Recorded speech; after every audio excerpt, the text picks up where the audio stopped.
Огромный макет нового жилого комплекса. Его презентовали в начале лета, не остался незамеченным. Оно и понятно, ведь здесь можно разглядеть каждую деталь. Это уменьшенная, но точная копия Атлантиды. Застройки по всем современным стандартам в местечке «Орбита».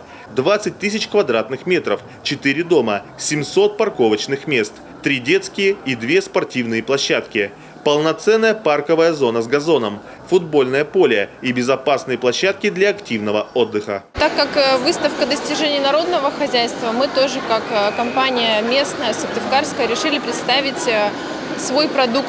Это жилой комплекс «Атлантида», ну и показать все проекты компании, которые сейчас, опять же, находятся на стадии строительства. Интересовались посетители выставки комплексом «Русская роща» в Давпане. Он будет состоять из 4 многоэтажных домов в кирпичном исполнении. Антон Булаев, Александра Головина, Антон Ворожичев, телеканал Юрган, Сыктывкар.